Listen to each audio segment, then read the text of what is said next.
Assalamualaikum warahmatullahi wabarakatuh. Salam sejahtera bagi kita semua dan selamat datang kembali pada presentasi kelompok C kelas akuntansi keuangan menengah 2E yang kali ini akan membawakan materi mengenai presentation and disclosure in financial reporting. Sebelumnya, kami ucapkan puji syukur kehadirat Allah yang Maha Kuasa karena telah diberikan kesempatan untuk dapat membawakan presentasi pada kali ini. Yang kedua, kami juga ingin mengucapkan terima kasih kepada Ibu Tantina karena telah menyempatkan waktunya untuk bisa melihat presentasi dari kelompok kami. Langsung saja, sebelum kita memulai presentasi pada kesempatan kali ini, izinkan saya untuk dapat memperkenalkan anggota kelompok kami, yaitu yang pertama ada Sevilla Della Rosa dengan MPM akhir 124, lalu yang kedua ada saya Liana Nandia Putri dengan MPM akhir 134, lalu yang ketiga ada Andrea Maharani Putri S dengan MPM akhir 201, dan yang terakhir ada Oktivani Cecilia Anggraini dengan MPM akhir 202. Lalu selanjutnya presentasi akan dilanjutkan oleh teman saya. Terima kasih. Baik, pembahasan yang pertama adalah penyajian dan pengungkapan dalam pelaporan keuangan. Yang pertama ada prinsip pengungkapan penuh. Di sini ada 3. Yang pertama adalah peningkatan persyaratan pelaporan, meliputi kompleksitas lingkungan bisnis, kebutuhan akan informasi tepat waktu, dan akuntansi sebagai perangkat kontrol dan pemantauan. Kemudian yang kedua adalah pengungkapan diferensial. Jadi, pilihan penggunaan IFRS yang disederhanakan membantu UKM memenuhi kebutuhan pengguna laporan keuangan mereka, sambil menyeimbangkan biaya dan manfaat dari perspektif penyusun laporan. Kemudian yang ketiga adalah catatan atas laporan keuangan. Jadi ini merupakan sarana untuk memperkuat atau menjelaskan item yang disajikan dalam isi utama laporan. Kemudian tadi kan prinsip pengungkapan penuh, sekarang adalah kebijakan akuntansi, yakni prinsip, dasar, konvensi, aturan, dan praktik khusus yang diterapkan oleh perusahaan dalam menyiapkan dan menyajikan laporan keuangan.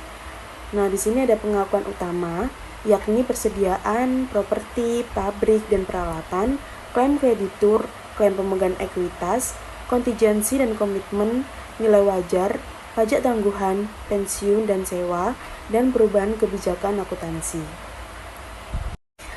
Kemudian yang selanjutnya adalah masalah pengungkapan. Di sini juga ada 3 poin.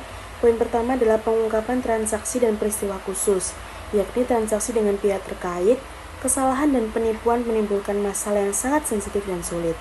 Akuntan atau auditor yang bertanggung jawab untuk melaporkan jenis transaksi ini harus berhati-hati dalam menyeimbangkan hak perusahaan pelapor dan kebutuhan pengguna laporan keuangan.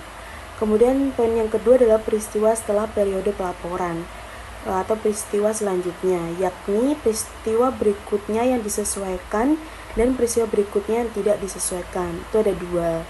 Kemudian yang ketiga adalah pelaporan untuk perusahaan terdiversifikasi atau konglomerat.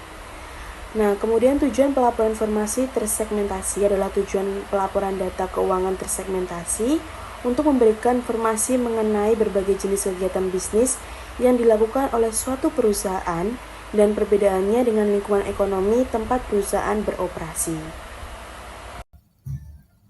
Baik, selanjutnya adalah mengenai tentang laporan keuangan tersegmentasi.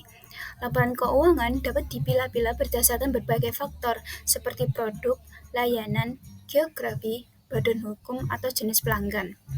IFRS mensyaratkan laporan keuangan untuk tujuan umum untuk menyentarkan informasi yang dipilih dengan satu dasar segmentasi.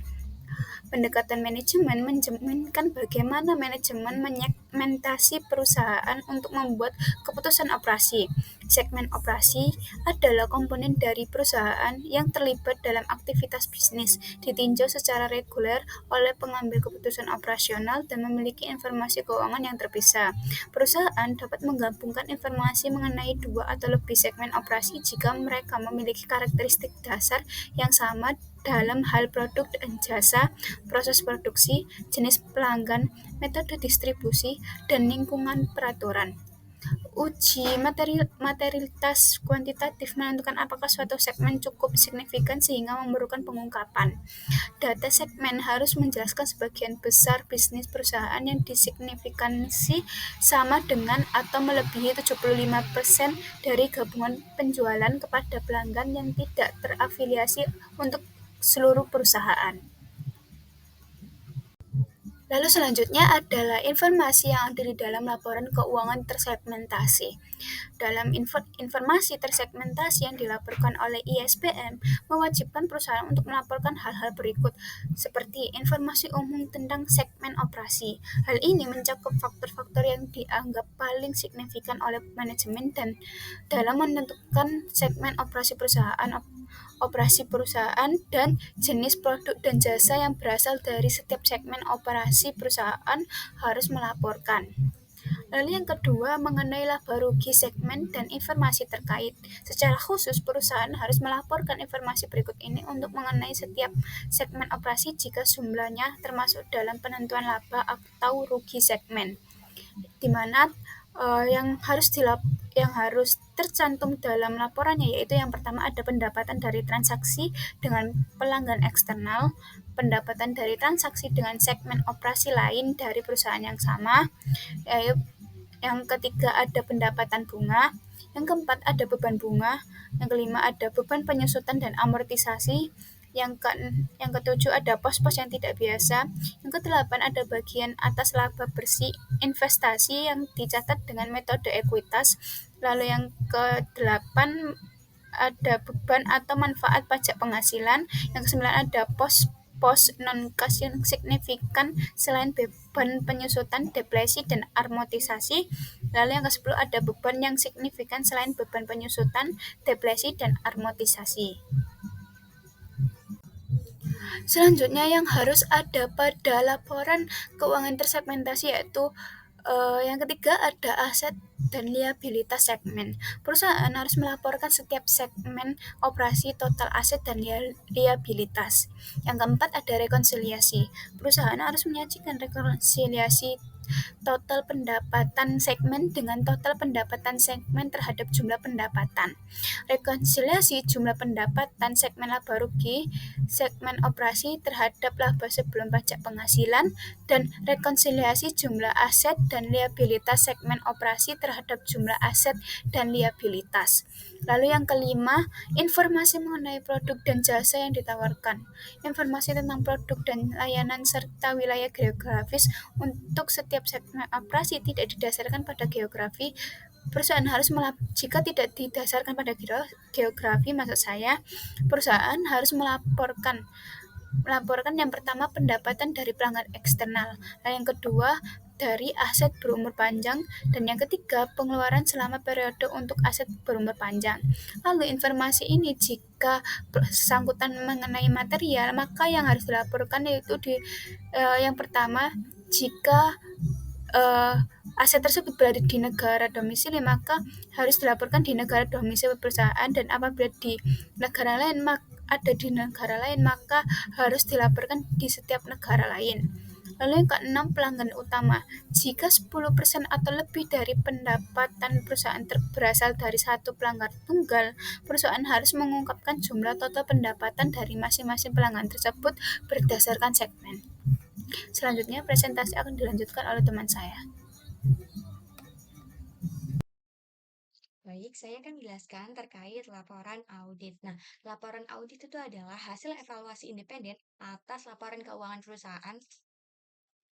Nah, auditor itu memberikan opini atas kewajaran atas laporan keuangan berdasarkan standar akuntansi yang berlaku.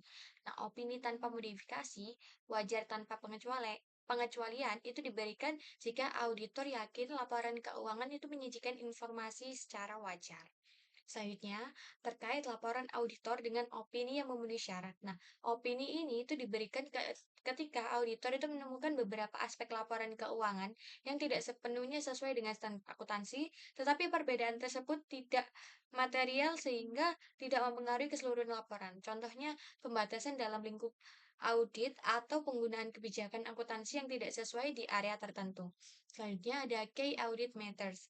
Nah, Ini tuh merujuk pada area yang membutuhkan perhatian khusus selama audit, seperti estimasi akuntansi yang kompleks atau resiko tinggi.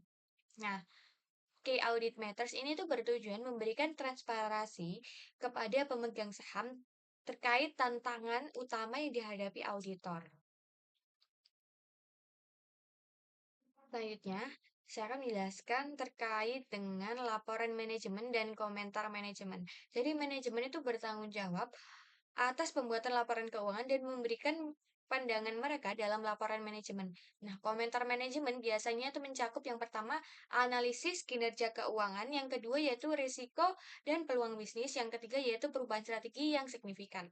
Selanjutnya terkait sustainability reporting. Jadi laporan keberlanjutan itu mencakup aspek lingkungan, sosial dan tata kelola atau ESG. Nah, laporan ini itu menunjukkan bagaimana perusahaan mengelola dampaknya terhadap lingkungan dan masyarakat serta tata kelola yang baik, yang semuanya itu relevan bagi keberlanjutan jangka panjang. Selanjutnya, penjelasan terkait tanggung jawab manajemen untuk laporan keuangan. Nah, manajemen ini bertanggung jawab atas yang pertama itu menyiapkan laporan keuangan sesuai standar akuntansi. Yang kedua yaitu memastikan efektivitas pengendalian internal untuk mengurangi resiko salah saji material. Selanjutnya, saya akan menjelaskan terkait dengan pelaporan perakiraan dan proyeksi keuangan. Nah, pelaporan perakiraan ini memberikan gambaran keuangan berdasarkan ekspektasi masa depan. Sementara proyeksi keuangan itu dapat mencakup tren global seperti pertumbuhan ekonomi atau inflasi. Pokoknya itu yang mempengaruhi keputusan strategis. Nah, kemudian yang kedua, itu kita membahas terkait pelaporan keuangan internet dan palsu. Nah, pelaporan keuangan melalui internet itu memudahkan akses cepat oleh pemangku kepentingan, tetapi juga membuka peluang nih bagi pelaporan palsu yang dapat menyesatkan investor. Yang ketiga yaitu terkait kriteria pengambilan pilihan akuntansi dan pelaporan. Nah, pemilihan kebijakan akuntansi itu dilakukan berdasarkan yang pertama relevansi. Nah, informasi itu harus berguna untuk pengambilan keputusan. Yang kedua yaitu keandalan. Jadi informasi harus bebas dari kesalahan material. Yang ketiga yaitu biaya manfaat. Nah, keuntungan dari pelaporan itu harus melebihi biayanya. Nah, kriteria ini itu membantu memastikan bahwa laporan keuangan memberikan nilai tambah bagi pengguna. Selanjutnya kita akan membahas tentang evolving isu disclosure overload. Meningkatnya kebutuhan akan transparansi telah menyebabkan peningkatan volume pengungkapan dalam laporan keuangan. Namun hal ini menimbulkan tantangan terkait information overload. Beberapa masalah yang diidentifikasi meliputi informasi yang tidak relevan, komunikasi yang buruk, serta banyaknya data yang sulit dipahami. IASB telah mengambil langkah untuk meningkatkan kualitas pengungkapan melalui penyesuaian pada standar seperti IAS 1 dan IAS 7 guna mendorong penilaian profesional dalam menentukan informasi yang penting dan material. Lalu kita juga akan membahas tentang full disclosure principle, yaitu prinsip pengungkapan penuh mengharuskan perusahaan untuk menyediakan informasi yang signifikan yang mempengaruhi keputusan pengguna laporan keuangan. Elemen utamanya mencakup laporan keuangan utama, catatan atas laporan keuangan, serta informasi tambahan seperti ketidakpastian risiko dan aset yang tidak diakui. Prinsip ini juga mencakup pengungkapan transaksi pihak terkait, kejadian setelah periode pelaporan, dan informasi segmen bisnis. Lalu di sini juga ada differential disclosure, yaitu standar pelaporan diferensial ditujukan untuk UKM, yaitu usaha kecil dan menengah dengan aturan yang lebih sederhana dibandingkan IFRS penuh. Standar ini memungkinkan pengurangan kerumitan dan biaya implementasi, misalnya dengan menghilangkan topik seperti pelaporan interim dan pelaporan segmen, serta menyederhanakan pengakuan aset, kewajiban, pendapatan, dan beban. Lalu di sini kita akan membahas tentang interim reporting. Pelaporan interim merupakan informasi keuangan untuk periode kurang dari 1 tahun. IFRS mendukung pendekatan diskret yang memperlakukan setiap periode interim sebagai periode terpisah dengan prinsip pengakuan aset, kewajiban, pendapatan, dan beban yang sama seperti laporan tahunan. Perusahaan diwajibkan untuk menyajikan informasi minimal seperti perubahan kebijakan akuntansi, musiman, dan transaksi signifikan selama periode interim. Dan yang terakhir adalah presentation and disclosure. Pengungkapan yang tepat dalam laporan keuangan mencakup elemen seperti yang pertama adalah inventaris, yaitu pengungkapan basis penilaian misalnya LIFO atau FIFO dan pembiayaan terkait. 2. Aset tetap, basis penilaian, beban penyusutan, dan akumulasi penyusutan. Yang ketiga adalah klaim kreditor, informasi tambahan terkait kewajiban jangka panjang. Yang keempat, ekuitas pemegang saham, yaitu informasi tentang sekuritas ekuitas dan pembatasan dividen. Yang kelima, kontingensi, pengungkapan atas resiko litigasi, kewajiban dan komitmen lainnya. Dan yang terakhir, yang keenam adalah nilai wajar, yaitu di sini berisi tentang informasi aset atau kewajiban yang diukur dengan nilai wajar. Baik, karena pemaparan materi keseluruhan telah disampaikan oleh tim saya, maka kami pamit undur diri. Apabila ada kesalahan kami dalam memaparkan materi, kami mohon maaf. Sekian, wassalamualaikum warahmatullahi wabarakatuh.